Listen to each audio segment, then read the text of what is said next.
오늘 하나님의 말씀 창세기 30장 1절입니다. 라헬이 자기가 야곱에게서 아들을 낳지 못함을 보고 그의 언니를 시기하여 야곱에게 이르되 내게 자식을 낳게 하라. 그렇지 아니하면 내가 죽겠노라. 설교 제목은 현재의 내 모습, 내 환경이 나에게 가장 완벽한 하나님의 선물이다 입니다. 오늘 주제절에서 자기가 야곱에게서 라는 문구를 통해 라헬은 야곱에게 문제가 있어서 아들을 낳지 못한 것이 아니라 자기에게 문제가 있어서 아들을 낳지 못한 것을 알았습니다. 그렇다면 겸비하여 자신의 문제를 곰곰이 생각해 봐야 합니다. 나에게 어떤 문제가 있길래 아이를 낳지 못하는가? 그런데 라헬은 자기에게 문제가 있음에도 불구하고 그 해결책을 자기를 되돌아봄으로 찾기보다는 남편 야곱에게 득달하여 투기를 하였습니다. 그런데 이런 투기를 한 이유가 그의 언니를 시기하였기 때문입니다.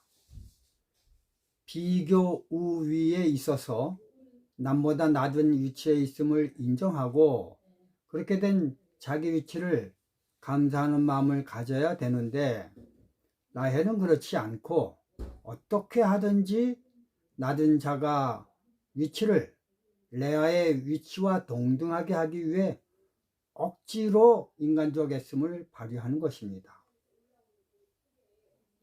하나님은 당신의 창조물마다 어디서 어디까지가 자기의 역할이라고 분명히 새겨 놓으셨습니다. 사슴이면 사슴의 직능을, 말이면 말의 직능을, 사자면 사자의 직능을 구별하여 창조하셨습니다. 요한복음 9장 1절서부터 3절입니다. 예수께서 길을 가실 때에 날 때부터 맹인된 사람을 보신지라. 제자들이 둘러 물어 가로되 랍비여, 이 사람이 맹인으로 난 것이 누구의 죄로 인함이니까? 자기니까 그의 부모이니까? 예수께서 대답하시되 이 사람이나 그 부모의 죄로 인한 것이 아니라 그에게서 하나님이 하시는 일을 나타내고자 하심이라. 맹인이 된 것은 그 사람의 죄 때문도 아니고 부모의 죄 때문도 아니다. 즉 인간의 영향력에 의해서 그렇게 된 것이 아니고 하나님이 그에게 부여한 직능을 행하기 위해 그런 모습을 하게 되었다라고 예수님은 말씀하셨습니다. 라헬도 아들을 낳지 못하는 것은 창세기 29장 31절 여호와께서 레아 그의 태를 여셨으나 라헬은 자녀가 없었더라.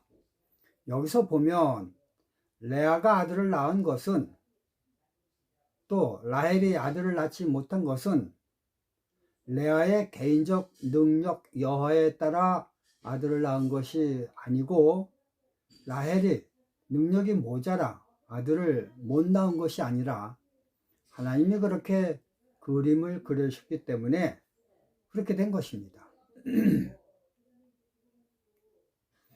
여호와께서 레아가 사랑받지 못함을 보시고 그러나 라헬은 곱고 아리따우니 야곱이 라헬을 더 사랑하므로 이처럼 차이가 나 불평등함을 아시고 하나님은 균형을 맞추기 위해 레아에게는 아들을 주시고 라헬에게는 부자하게 하셨습니다. 그런데 만약 라헬이 자기의 인간적 수고와 노력으로 아들을 낳음으로 레아와 평등을 이루었다면 그것은 평등이 아니라 불평등인 것입니다.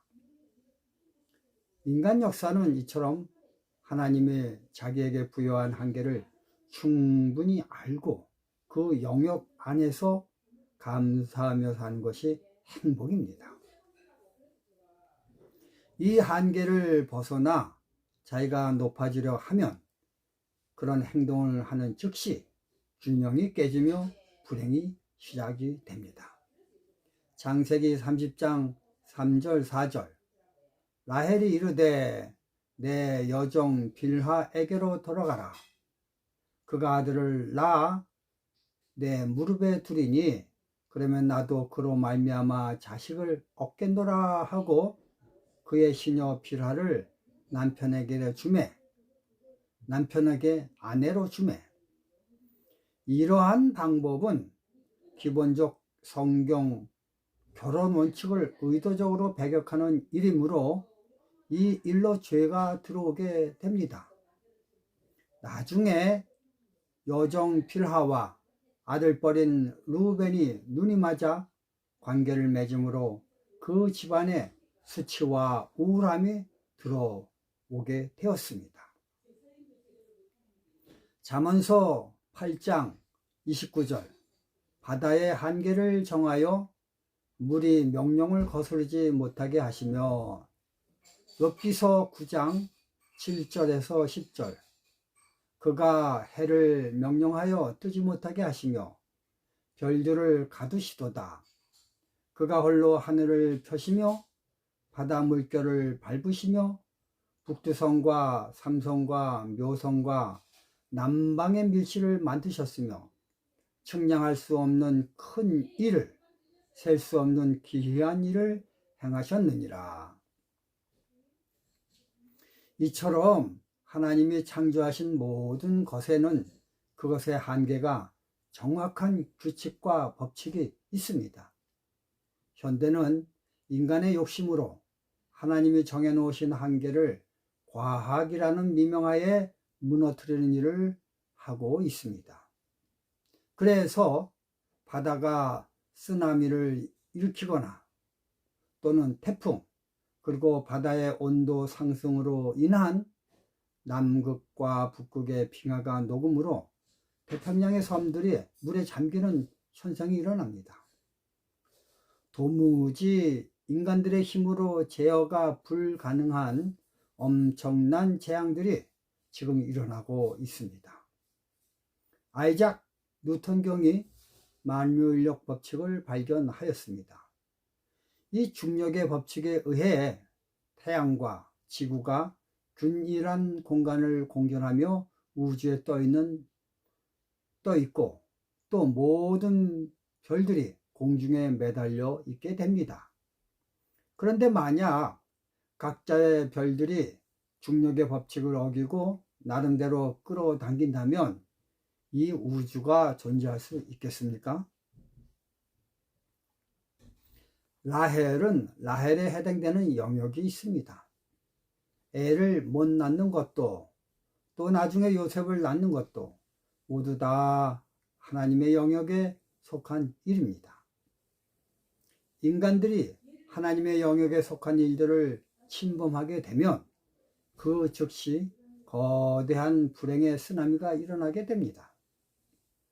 에스겔 28장 1절 2절 또 여호와의 말씀이 내게 임하여 이르시되 인자야 너는 두로 왕에게 이르기를 주 여호와께서 이같이 말씀하시되 내 마음이 교만하여 말하기를 나는 신이라 내가 하나님의 자리 곧 바다 가운데 앉아 있다 하도다.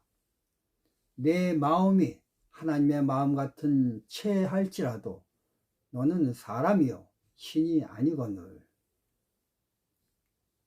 그렇다. 정말 그렇습니다.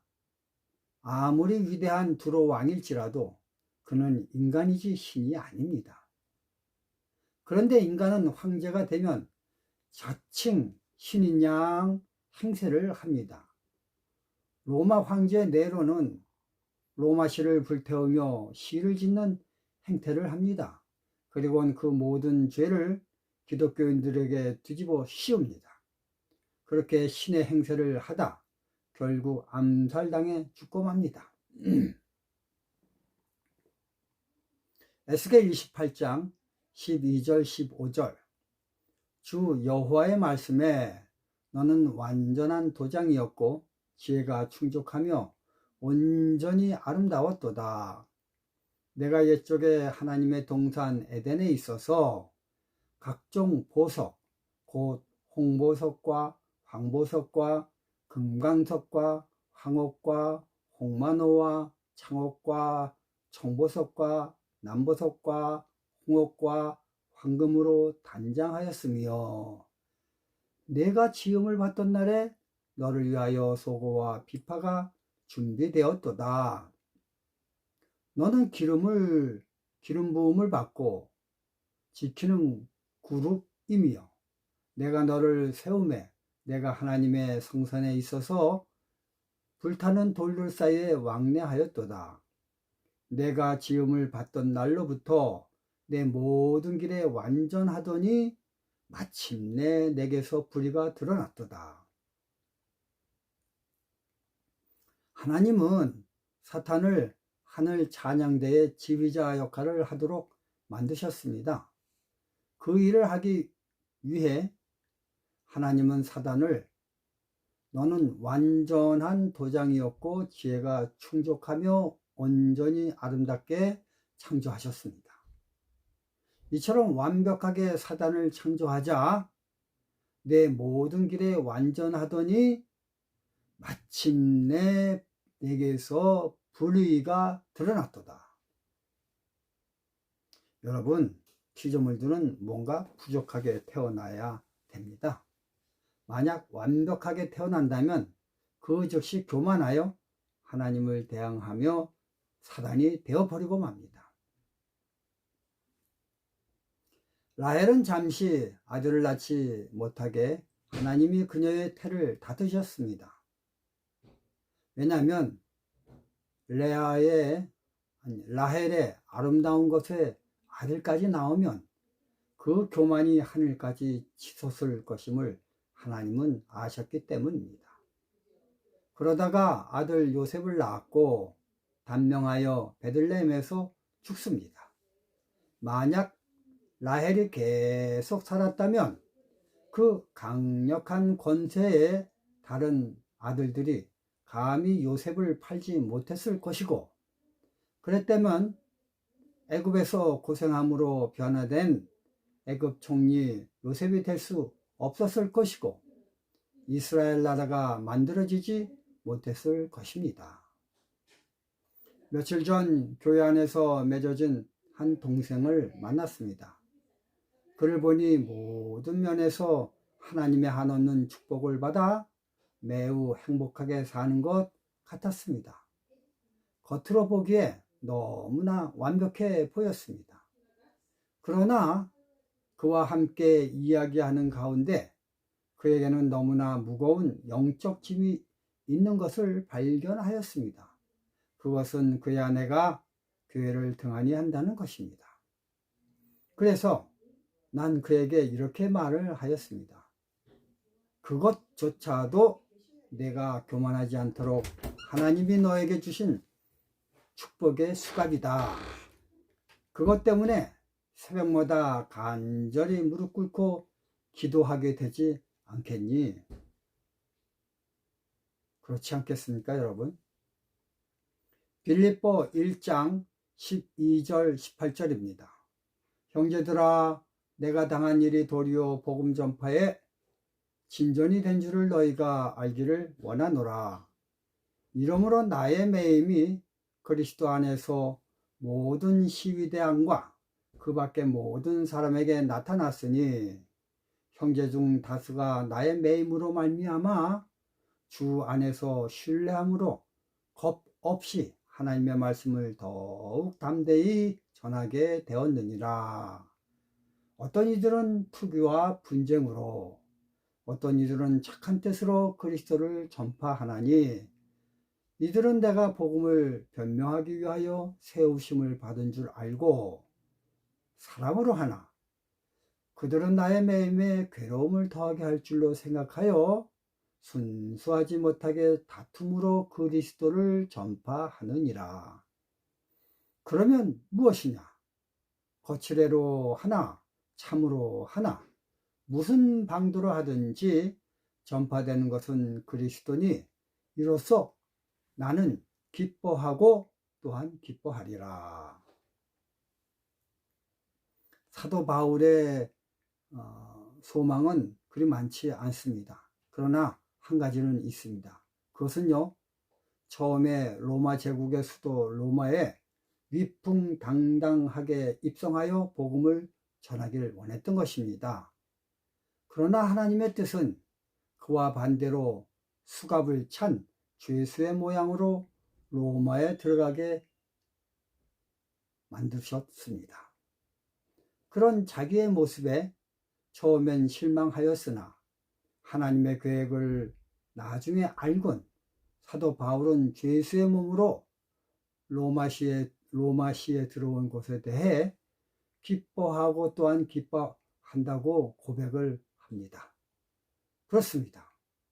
현재 완벽하지 못한 내 환경에 불평하지 말고 그 모습 그대로 자족하며 주께 영광을 돌리는 저와 여러분들이 되시길 바라며 말씀을 마치겠습니다. 감사합니다.